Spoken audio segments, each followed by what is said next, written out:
નમસ્તે મિત્રો, આજે એક નવા ટોપિકની ચર્ચા કરીશું પોટેન્શિયોમીટર. પોટેન્શિયોમીટરની જરૂરિયાત કેમ ઊભી થઈ એ સૌ પ્રથમ આપણી સામે એક પ્રશ્ન છે. તો બેટરીનું ઈએમએફ માપવા માટે પોટેન્શિયોમીટરની જરૂર પડે છે. તો બેટરીનું ઈએમએફ ઈ હોય, આંતરિક અવરોધ આર હોય. જ્યારે બેટરીના જો વોલ્ટેજ માપવા હોય અને સીધું જો વોલ્ટમીટરનો ઉપયોગ કરવામાં આવે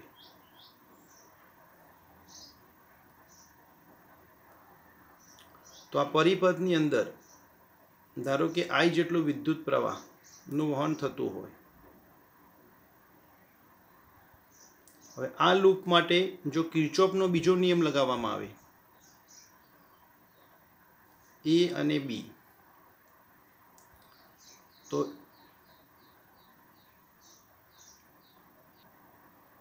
ઉદાહરણ તરીકે વોલ્ટમીટરનો અવરોધ R હોય તો પ્રવાહની દિશામાં -IR, પ્રવાહની દિશામાં -IR અને માઇનસથી પ્લસ એટલે કે +E ઇઝ ઇક્વલ ટુ 0. કિર્ચોફનો બીજો નિયમ. બીજી એક બાબત કે આ બે છેડા વચ્ચે એટલે કે આ બે ટર્મિનલ વચ્ચે બેટરી જોડેલી છે. તે જ રીતે એમ પણ કહી શકાય કે આ બે ટર્મિનલ વચ્ચે વોલ્ટમીટર જોડેલું છે એટલે કે V is equal two IR વિચારી શકાય. માટે આના સ્થાન પર V IR plus E is equal two 0. જો V ને સામે જવા દઈએ તો V is equal to E minus IR. તો એક આપણી સામે સમસ્યા ઉદ્ભવી કે જ્યારે બેટરીના વોલ્ટેજ માપીશું ત્યારે તેનું ઈએમએફ મપાતું નથી, પરંતુ શું મપાય છે? Terminal voltage.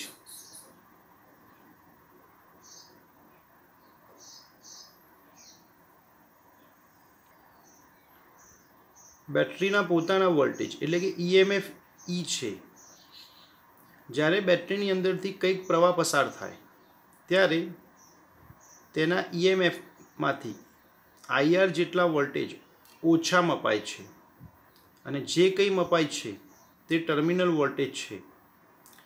માટે V બરાબર E એટલે કે ઈએમએફ એ જ વોલ્ટેજ ત્યારે બને કે જ્યારે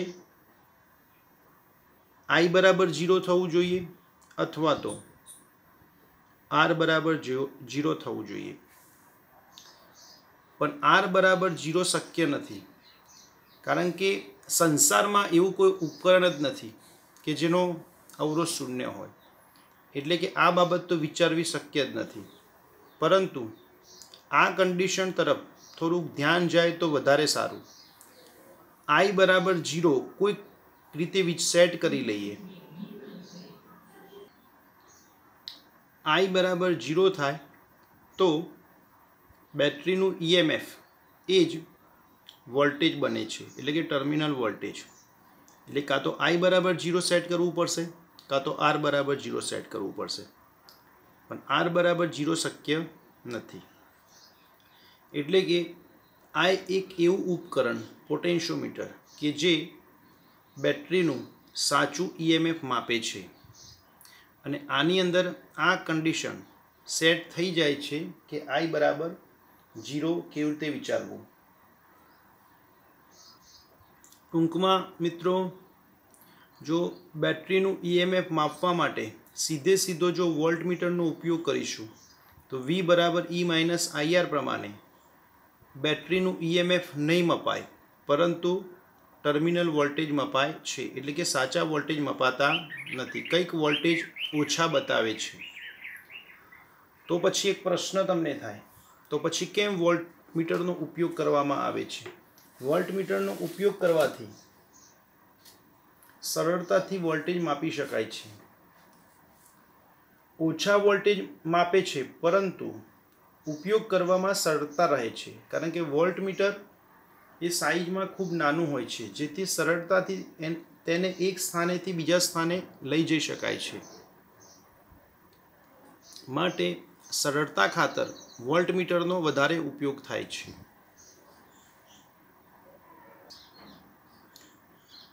સૌપ્રથમ ચર્ચા કરીશું પોટેન્શિયોમીટરનો સિદ્ધાંત. હવે પોટેન્શિયોમીટરનો સિદ્ધાંત એ કેવી રીતે કામ કરે તેની વાત કરીશું. તો કંઈક આ પ્રમાણે સર્કિટ દોરીશું. લંબચોરસ એક લાકડાનું પાટિયું હોય છે, તેના પર કંઈક આ પ્રમાણે લાંબો અવરોધક તાર જોઈન્ટ કરેલો હોય છે, અને આ ઊભી ધાતુની પટ્ટીઓ હોય છે, અને તાર એ મિશ્ર ધાતુનો બનેલો હોય છે. હવે ભૂતકાળમાં તમે ભણી ગયા કે જેમ જેમ લંબાઈમાં વધારો કરવામાં આવે તેમ તેમ અવરોધમાં પણ વધારો થાય છે. એટલે કે કંઈક આ પ્રમાણે આર ચલે છે એલ પ્રમાણે.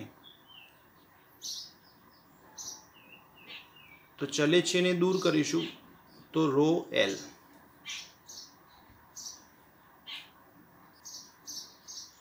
એ અને બી ની વચ્ચે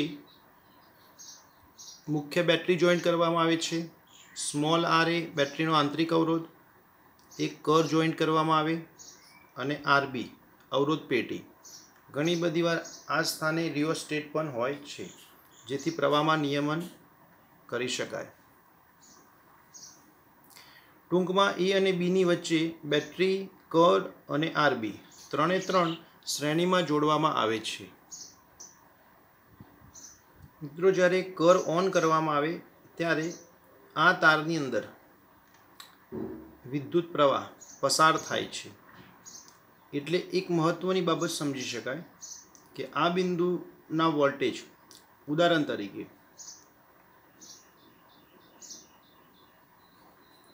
એ અને બી, ધારો કે 10 વોલ્ટ હોય. એ બિંદુના સ્થાને ધારો કે વચ્ચેનું કોઈ બિંદુ લેવામાં આવે બી ડેશ, તો સ્વાભાવિક કે કંઈક ડિસ્ટન્સ એડ થયું, કંઈક લંબાઈમાં વધારો થયો. જો લંબાઈમાં વધારો થાય તો અવરોધમાં પણ વધારો થશે. એટલે કે વી બરાબર આઈઆર પ્રમાણે કંઈક વોલ્ટેજ ડ્રોપ થશે. એટલે કે એ પર 10 વોલ્ટ હોય તો બી ડેશ પર બની શકે 9 વોલ્ટ પણ હોઈ શકે, ઉદાહરણ તરીકે. એટલે કે જેમ જેમ આગળ વધીશું તેમ તેમ વોલ્ટેજમાં ડ્રોપ થાય છે, એટલે કે વોલ્ટેજમાં ઘટાડો થાય છે. એટલે અલગ અલગ બિંદુના વોલ્ટેજ અલગ અલગ હોય છે. એટલે ટૂંકમાં કહી શકાય, માનો કે બી બિંદુ પરના વોલ્ટેજ 0 ધારી લઈએ, તો એ અને બી વચ્ચે પીડી કેટલો 10 વોલ્ટ. એ અને બી ડેશ વચ્ચે કેટલો 10માંથી 9 કેન્સલ થશે, એટલે તફાવત થશે 1 વોલ્ટ. 9 અને 0 વચ્ચે કેટલો, બી ડેશ અને બી વચ્ચે કેટલો 9 વોલ્ટ. એટલે તાર પરના કોઈ પણ બે બિંદુ વચ્ચે, એટલે કે એ થી એલ અંતરે, એટલે કે એ અને સી વચ્ચે કંઈક પોટેન્શિયલ ડિફરન્સ હોય છે.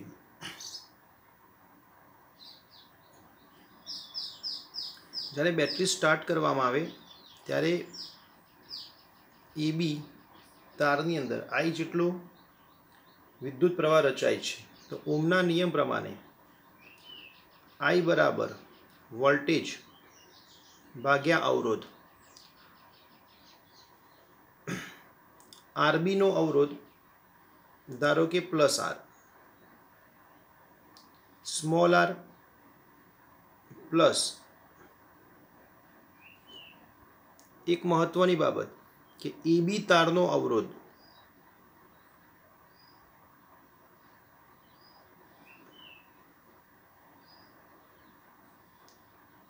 ઉદાહરણ તરીકે આર ડેશ. આર ડેશ ચલે છે એલ, ચલે છે ને દૂર કરીશું તો અવરોધકતા રો એલ. ફરીથી એકવાર, કુલ અવરોધ કેટલો, એ બી તારનો અવરોધ આર ડેશ, રેઝિસ્ટન્સ બોક્સનો અવરોધ આર, અને આંતરિક અવરોધ સ્મોલ આર એટલે કે પ્લસ આર ડેશ. તો પરિપથની અંદર વહેતો પ્રવાહ I બરાબર E by R plus L rho plus small r. એટલે કે તાર પર જોકીને જ્યારે સરકાવીશું, એટલે કે કોઈ એવું બિંદુ પસંદ કરી લઈશું કે ત્યાં ગેલ્વેનોમીટર આવર્તન શૂન્ય દર્શાવે. ગેલ્વેનોમીટર આવર્તન શૂન્ય દર્શાવે એટલે કે I બરાબર 0 થઈ ગયું. અને I બરાબર 0 ત્યારે જ બને જ્યારે વિદ્યુત સ્થિતિમાન સમાન હોય. પોટેન્શિયોમીટરનો સિદ્ધાંત મિત્રો NCERTની બુકની અંદર આપેલો નથી, પરંતુ પોટેન્શિયોમીટરને સમજવા માટે આ સિદ્ધાંતને સમજવો ખૂબ જરૂરી. A અને C વચ્ચે PD, તો VL ઓમના નિયમ પરથી લખી શકાય V is equal two IR. ઉદાહરણ તરીકે R ડેશ A અને C એટલે કે A અને C સુધીનો અવરોધ ધારો કે આ પ્રમાણે AC તાર માટે અવરોધ ધારો કે R ડેશ, અને અવરોધ એ લંબાઈના સમપ્રમાણમાં ચલે છે ને દૂર કરીશું તો રો એલ. તો VL is equal to I ની કિંમત ઉપરથી લખીશું E by R plus L rho plus R, અને આર ડેશ બરાબર રો એલ.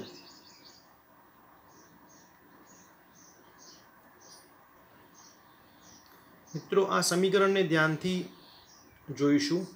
E બેટરીનું EMF, રો અવરોધકતા, આર અવરોધ પેટીનો અવરોધ, એલ રો અને આર એટલે કે E રો અને છેદમાં રહેલો કુલ અવરોધ.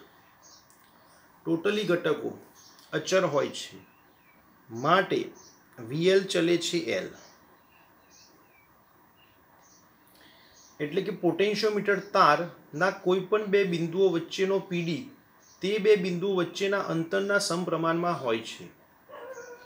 એટલે કે જેમ જેમ લંબાઈમાં ફેરફાર થશે તેમ તેમ બે બિંદુ વચ્ચેના વોલ્ટેજમાં ફેરફાર થાય છે. આ જ થયો પોટેન્શિયોમીટરનો સિદ્ધાંત. ચલે છે ને દૂર કરીશું તો VL is equal to sigma L, અથવા તો સિગ્માની જગ્યાએ NCERTની બુકની અંદર ફાઈ L, ટૂંકમાં VL is equal to sigma L is equal to સિગ્માના સ્થાને NCERTની બુકની અંદર 5 સિમ્બોલ લીધેલ છે ઇન્ટુ L, અથવા તો NCERTની બુક પ્રમાણે જ વિચારવું હોય તો VLના સ્થાને E of L is equal two 5 into L. મિત્રો પોટેન્શિયોમીટરનો સિદ્ધાંત અને આની આગળ થોડી ચર્ચા કરી. પોટેન્શિયોમીટરની જરૂરિયાત કેમ ઊભી થઈ? કારણ કે વોલ્ટમીટરનો ઉપયોગ કરીને બેટરીના વોલ્ટેજ માપવાનો પ્રયત્ન કર્યો તો બેટરીનું EMF મપાતું નથી, ટર્મિનલ વોલ્ટેજ મપાય છે.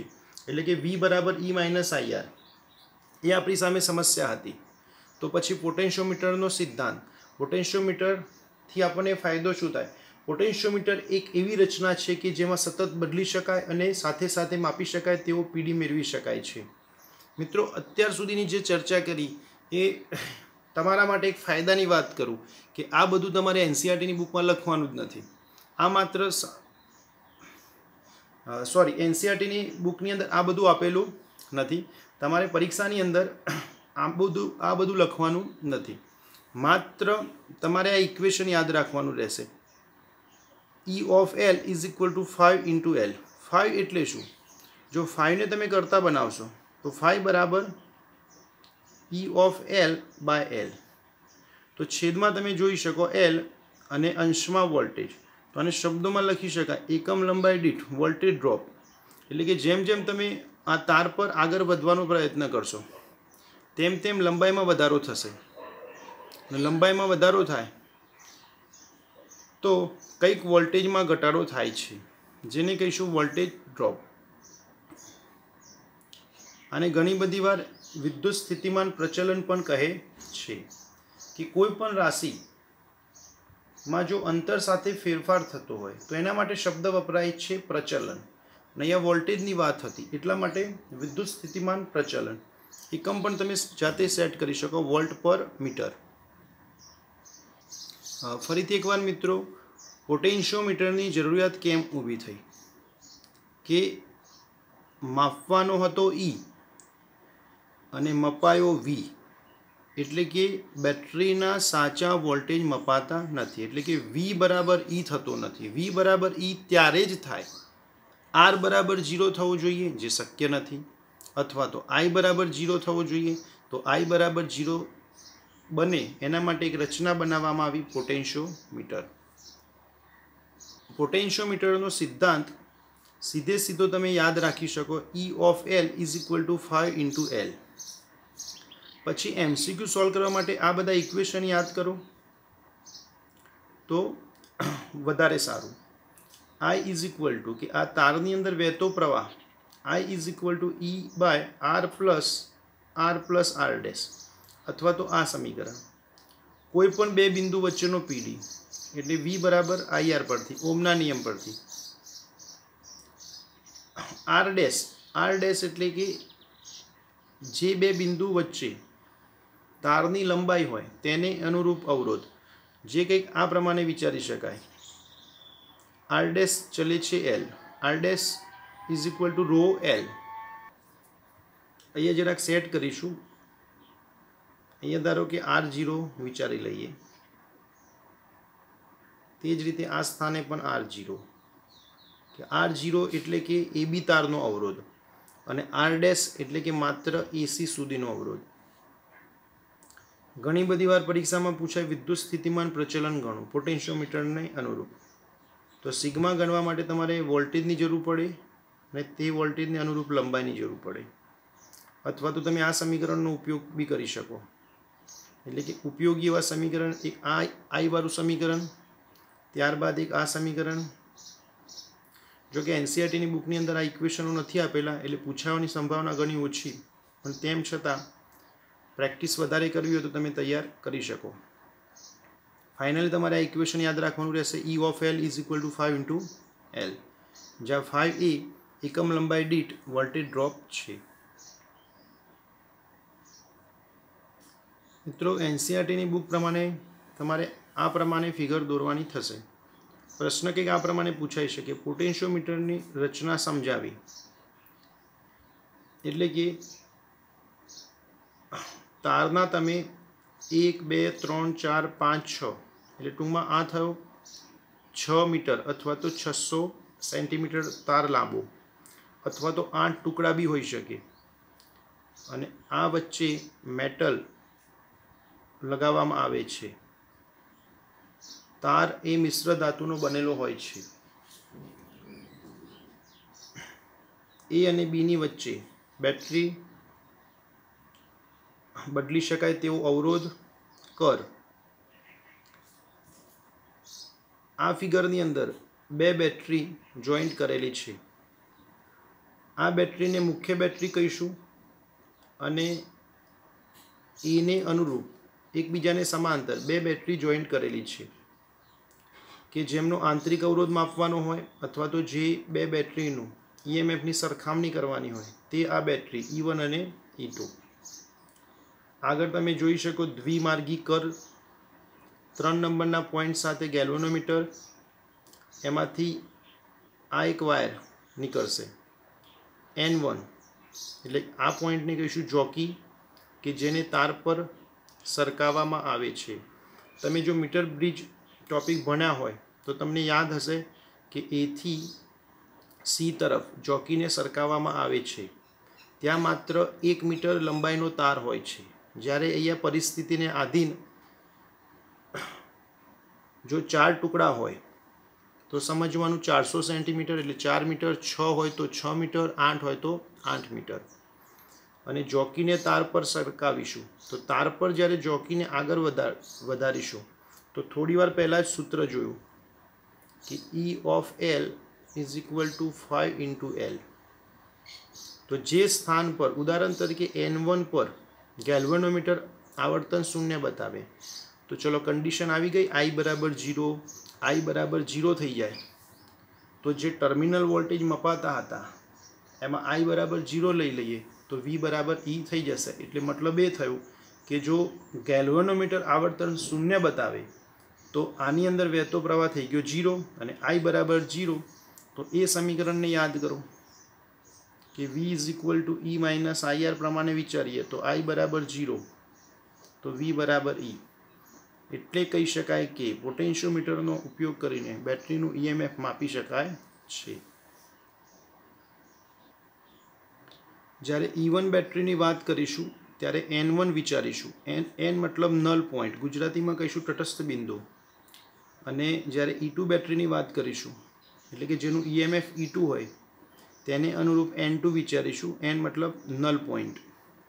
ટૂંકમાં મિત્રો પરીક્ષામાં જો આ સવાલ પૂછાય તો તમારે આ સર્કિટ દોરવાની રહેશે અને સૌપ્રથમ તેની રચના સમજાવવાની રહેશે.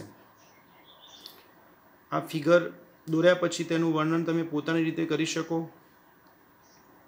અને આ સમીકરણ લખવાનું થશે.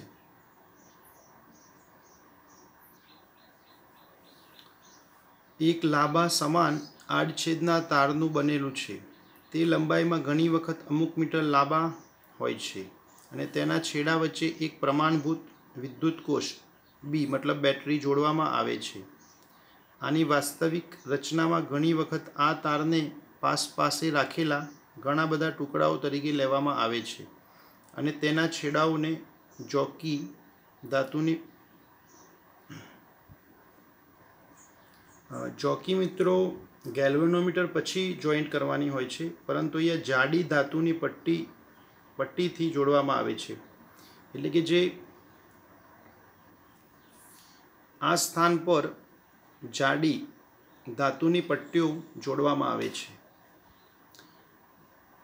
અને ગેલ્વેનોમીટર સાથે એક વાયર બાંધવામાં આવે છે અને તેની સાથે જોકી જોડવામાં આવે છે.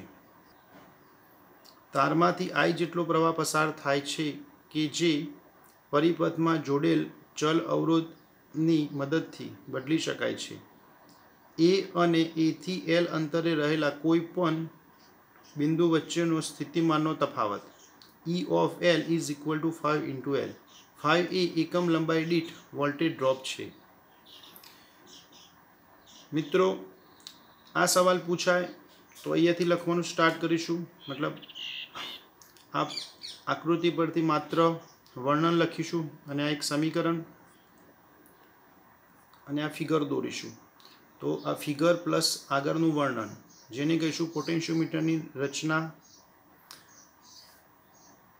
ત્યારબાદ એક અલગથી સવાલ પૂછાઈ શકે, બે વિદ્યુત કોષોના EMF E1 અને E2 સરખાવવા માટે પોટેન્શિયોમીટરનો ઉપયોગ. તો આટલો સવાલ અલગથી પૂછાઈ શકે 2 માર્ક્સની અંદર.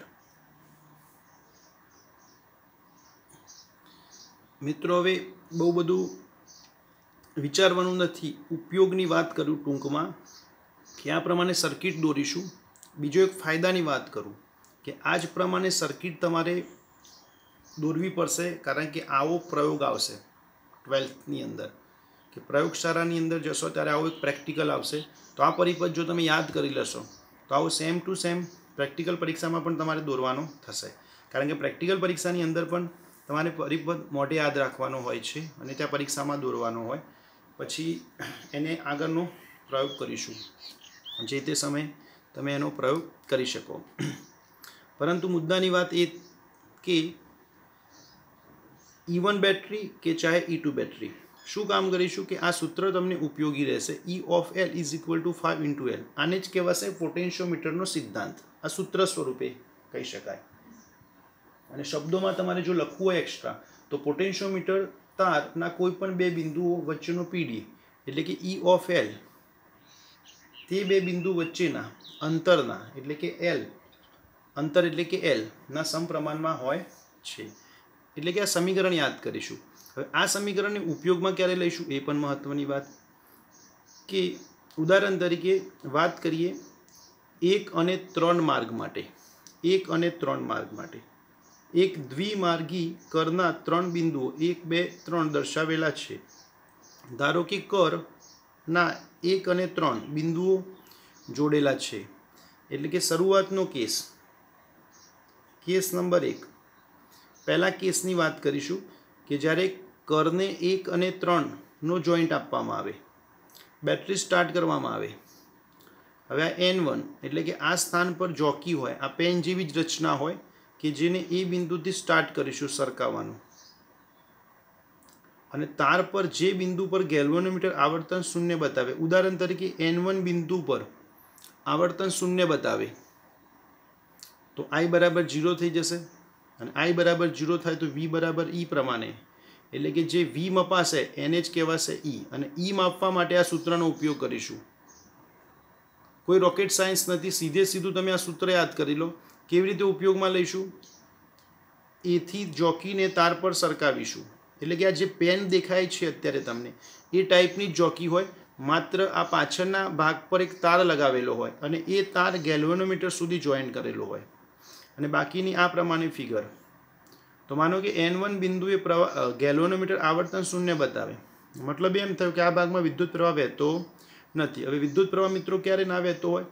તમને યાદ હોવું જોઈએ કે જે તે બે પોઈન્ટ વચ્ચેનો સ્થિતિમાન કેવું હોય? સમાન. એટલે કે A અને N1 અને બેટરી, આ જેટલા બેટરીના વોલ્ટેજ હશે તેટલા જ A અને N1. આ મહત્વનું ટર્નિંગ પોઈન્ટ આવી ગયો. ગેલ્વેનોમીટર આવર્તન 0 બતાવે એટલે કે આ ભાગમાં પ્રવાહ વહેતો નથી. હવે પ્રવાહ ક્યારે ના વહેતો હોય? તમને યાદ હોવું જોઈએ કે વિદ્યુત સ્થિતિમાન કેવું હોય? સમાન હોય. એટલે કે A અને N1 વચ્ચેના જેટલા વોલ્ટેજ હોય તેટલા જ વોલ્ટેજ બેટરીના હોય. તો A અને N1 વચ્ચેના વોલ્ટેજ માપવા માટે આ સૂત્રનો ઉપયોગ કરી શકાય.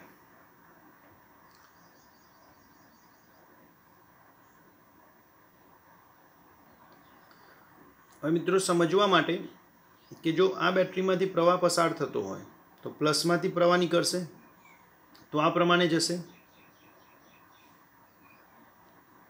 તો આ પ્રમાણે વિચાર જસ્ટ સમજવા માટે, જો પ્રવાહ આ રીતે જ જતો હશે N1 થી A સુધી. હવે કિર્ચોફના બીજા નિયમનો ઉપયોગ કરીશું.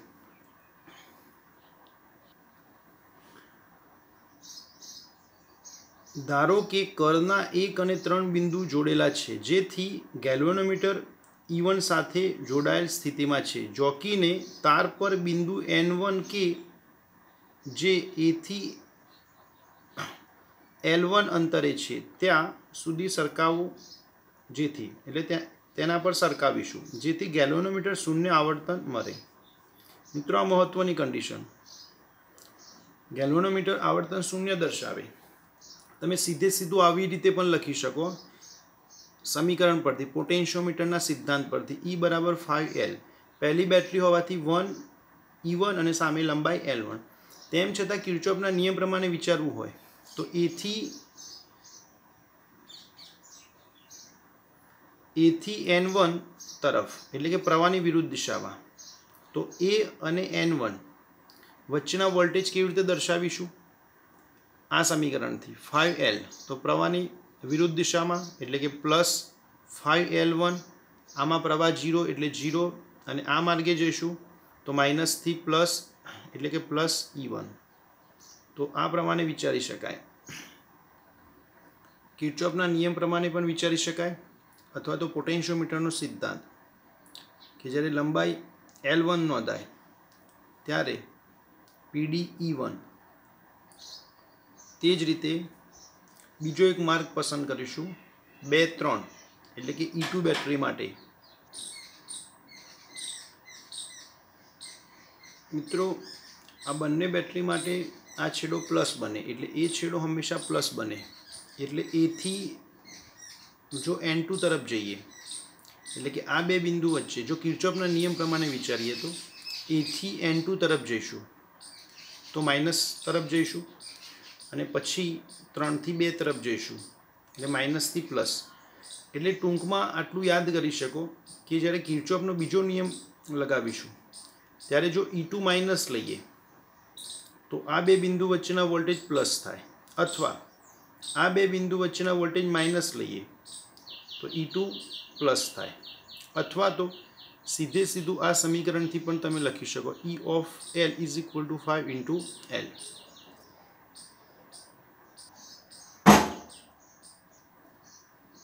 એટલે કે લૂપનો નિયમ AN2G32A આ પદ જો પ્લસ લઈએ તો આ માઇનસ થશે ઇઝ ઇક્વલ ટુ 0 અથવા ડાયરેક્ટ પણ લખી શકો E2 is equal two 5 into L2 સમીકરણ 1 અને 2 નો ગુણોત્તર લેતા એટલે કે E1 by E2 is equal to L1 by L2। L1 અને L2 એ તમે પોટેન્શિયોમીટર સાધનની મદદથી લંબાઈઓ નક્કી કરી શકો। જો તમને E1 આપેલો હોય તો E2 શોધી શકો અને E2 આપેલો હોય તો E1 શોધી શકો અથવા તો બંને બેટરીના EMFની સરખામણી કરી શકાય। સવાલમાં કોઈ મિત્રો રોકેટ સાયન્સ નથી। પરિપથ સારી રીતે દોરવો, ત્યારબાદ 1 અને 3 કેસ માટે સમીકરણ સેટ કરવું અને ત્યારબાદ 2 અને 3 માટે સમીકરણ સેટ કરવું। બંનેનો ગુણોત્તર લેશો જવાબ આવી જશે। ખાસ ધ્યાન રાખવાનું કે પરિપથ દોરવામાં કોઈ ભૂલ પડવી જોઈએ નહીં। પોટેન્શિયોમીટરનો ઉપયોગ વિદ્યુત કોષનો આંતરિક અવરોધ માપવા માટે થાય છે એટલે કે આંતરિક અવરોધ શોધવા માટેનું સૂત્ર મેળવો। ખૂબ આઈએમપી પ્રશ્ન મિત્રો 2 માર્ક્સમાં પૂછાઈ શકે, ઘણી બધી વાર પૂછાયો। બીજું આમાં જે સમીકરણ લાસ્ટમાં મેળવીશું તેના પરથી એમસીક્યુ પણ સોલ્વ કરી શકાય।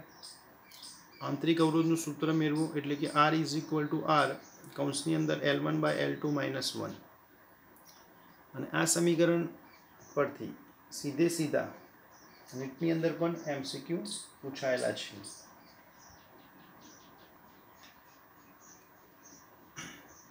सर्किट में कोई खास फेरफार करवानो नथी।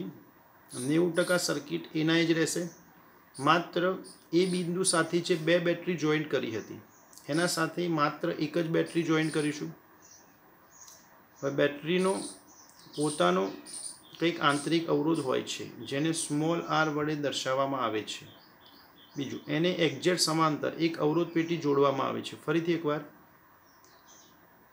જેનું EMF E હોય તેને સમાંતર અવરોધ પેટી જોડવામાં આવે છે અને અવરોધ પેટીના સાથે એટલે કે શ્રેણીમાં એક કર જોઈન્ટ કરવામાં આવે છે K2 અને આ બંનેનો જે કોમન પોઈન્ટ હોય તેની સાથે ગેલ્વેનોમીટર સાથે તાર અને પછી જોકી।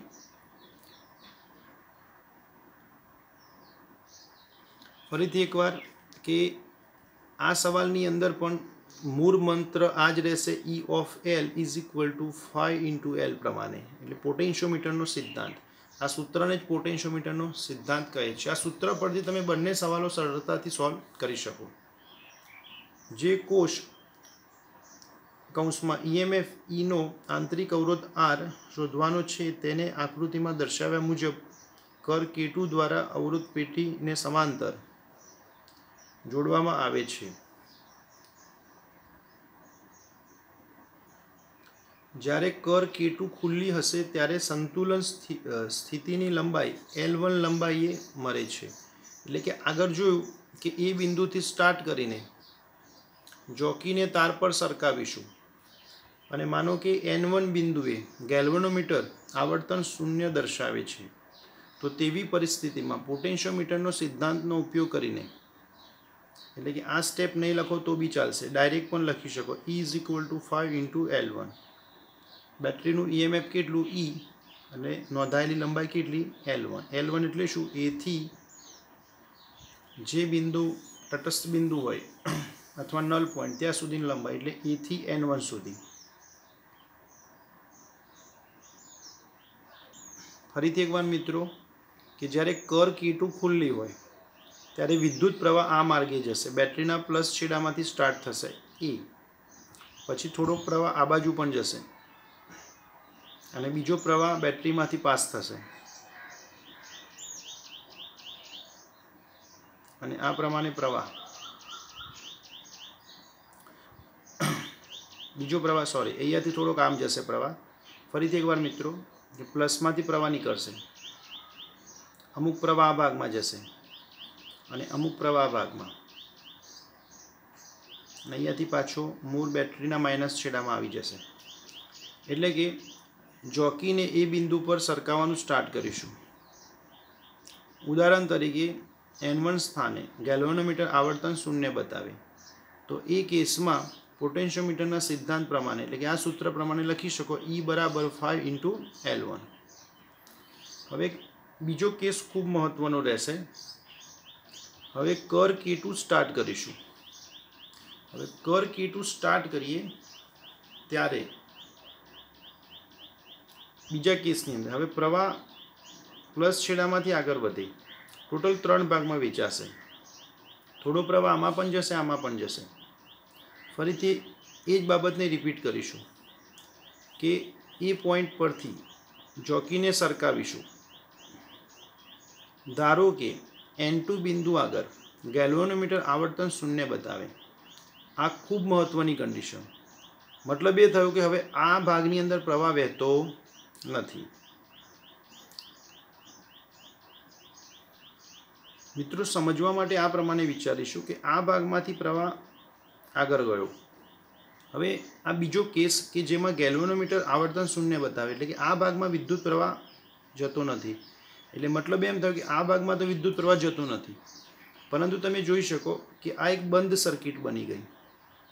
એટલે કે એક પરિપથ બની ગયું, એક લૂપ બની ગઈ. આ બેટરી હોય જેનું EMF E, એનો પોતાનો આંતરિક અવરોધ R. તો આની અંદર એવું તમે ધારી શકો કે આ લૂપની અંદર ધારો કે I જેટલો પ્રવાહ વહેતો હોય આ લૂપની અંદર. બીજી એક બાબત ધ્યાન રાખો કે આ બે છેડા સમજવા માટે જ અહીંયા આ ફિગર એને સમતુલ્ય વિચારી શકો કે આ બે પોઈન્ટની વચ્ચે RB જોઈન્ટ કરેલો છે, રેઝિસ્ટન્સ બોક્સ, એટલે કે જેનો કંઈક અવરોધ હશે R. ઓકે, તેની અંદર વહેતો પ્રવાહ કેટલો? I. જો હવે લૂપનો નિયમ લાગુ પાડવામાં આવે, લૂપનો નિયમ, તો માઇનસથી પ્લસ, પ્લસ E, પ્રવાહની દિશામાં માઇનસ IR, પ્રવાહની દિશામાં માઇનસ IR. તો એક તો I બરાબર લખી શકાય વોલ્ટેજ ભાગ્યા અવરોધ, એટલે કે R પ્લસ R. તો E બરાબર I કૌંસમાં R પ્લસ R. આ સમીકરણની જરૂર પડશે. બીજી એક બાબત કે યાદ કરો, આ બે પોઈન્ટને કહેવાશે ટર્મિનલ. તો ટર્મિનલ વોલ્ટેજ માટે સિમ્બોલ રહેશે V. હવે V બરાબર બે ઇક્વેશન લખી શકાય, કાં તો E માઇનસ IR, અથવા તો આ બે બિંદુ વચ્ચે અવરોધ કેટલો વિચાર્યો? R. પ્રવાહ કેટલો એની અંદર વહી રહ્યો છે? I. તો V બરાબર IR પણ લખી શકાય.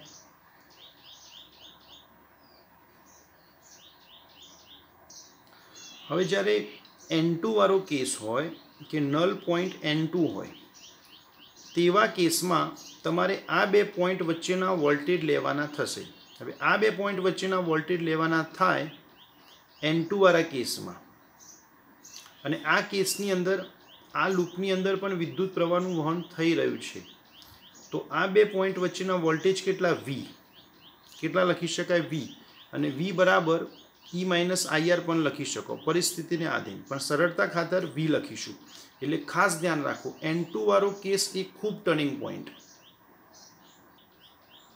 જ્યારે કર K2 બંધ હશે ત્યારે કોષ અવરોધ પેટીમાંથી I પ્રવાહ પસાર કરશે, જે આગળ સમજાવવાનો પ્રયત્ન કર્યો.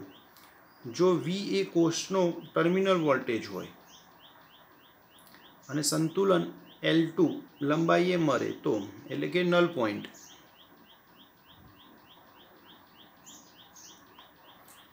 તો V is equal two 5 × L2.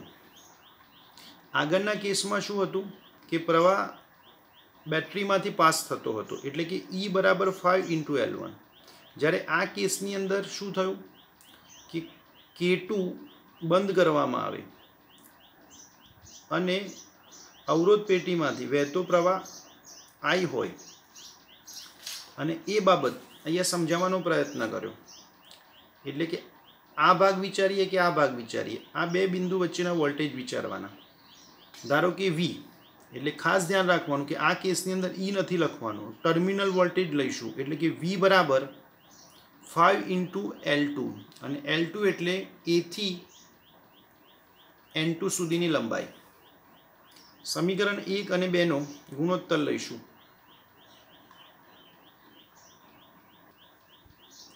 E by V is equal to L1 by L2. 5 cancel. હવે E બરાબર I કૌંસમાં R પ્લસ R અને V બરાબર IR. આ બંને કિંમતો મૂકીશું. I cancel. હવે છેદમાં રહેલો કેપિટલ R એ સામે જશે. કેપિટલ R સામે જાય તો માઇનસ, બંનેમાંથી R કોમન. મિત્રો આ જવાબ R બરાબર R કૌંસમાં L1 by L2 -1. આ ખૂબ ઉપયોગી ઇક્વેશન. ઘણી બધી વાર આના પરથી સીધા MCQ પૂછાય જેમાં તમને L1 L2 આપેલો હોય. મિત્રો આ પોઈન્ટ તમારે પરીક્ષામાં લખવાની જરૂર નથી, માત્ર સમજવા માટે કે કેવી રીતે E બરાબર I કૌંસમાં R પ્લસ R સેટ કરીશું. કે જ્યારે બીજો કેસ વિચારીશું ત્યારે આ ભાગમાં પ્રવાહ વહેતો નથી. પણ આ બની ગયો બંધ પરિપથ. એટલે આ બેટરી થઈ, આ કંઈક અવરોધ થયો અને બેટરી સાથે જો કંઈક અવરોધ જોઈન કરવામાં આવે અને જો બંધ પરિપથ બનતો હોય તો કંઈક વિદ્યુત પ્રવાહ વહેતો હોય છે. ભલે આગળ નથી જતો પણ આ ભાગની અંદર વિદ્યુત પ્રવાહનું નિર્માણ થાય છે. એટલે કે આના પર લૂપનો નિયમ લગાવવામાં આવે, કિર્ચોફનો બીજો નિયમ લગાવવામાં આવે. તો એક તો આ સમીકરણ સેટ થશે. બીજું, માત્ર આ બે પોઈન્ટની વાત કરવામાં આવે તો તમને યાદ હશે ટર્મિનલ વોલ્ટેજનું સૂત્ર V is equal to E minus IR. અથવા તો આ બે પોઈન્ટ વચ્ચેના વોલ્ટેજ V ધારીએ અને આની અંદર વહેતો પ્રવાહ I હોય તો V બરાબર IR પણ લખી શકાય. મિત્રો આ સવાલની અંદર પોટેન્શિયોમીટરની ચર્ચા કરી, જેમાં આ ફિગર માત્ર સમજવા માટે જ દર્શાવી છે. આ ફિગર પરથી આ તારની અંદર વહેતો પ્રવાહ કેવી રીતે વિચારવો. I બરાબર E by R plus R0, જ્યાં R0 એ AB તારનો અવરોધ અને R ડેશ માત્ર જે તે બે બિંદુ વચ્ચે લંબાઈને અનુરૂપ અવરોધ. વહેતો પ્રવાહ I અને AC ના વોલ્ટેજ એટલે V બરાબર IR પરથી જ, પણ R ડેશ એટલે A અને C સુધીનો જ અવરોધ, જે આ પ્રમાણે. ટૂંકમાં પોટેન્શિયોમીટરનો સિદ્ધાંત કંઈક આ પ્રમાણે મેળવી શકાય, પરંતુ NCERTની બુકમાં આ મેળવવાનું નથી. માત્ર તમારે સીધું સૂત્ર જ યાદ રાખવાનું, E of L is equal to 5 into L. કે જેમ જેમ તાર પર આગળ વધીશું તેમ તેમ વોલ્ટેજ ડ્રોપ થાય. એટલે કે સાદી ભાષામાં કહીએ તો વોલ્ટેજમાં ઘટાડો થાય. સીધું મિત્રો આ સમીકરણ યાદ રાખીશું. પરીક્ષામાં સવાલ પૂછાય તો આ પરિપથ દોરીશું, ત્યારબાદ તેને અનુરૂપ આ વર્ણન લખીશું. વર્ણન તમે પોતાના શબ્દોમાં લખી શકો.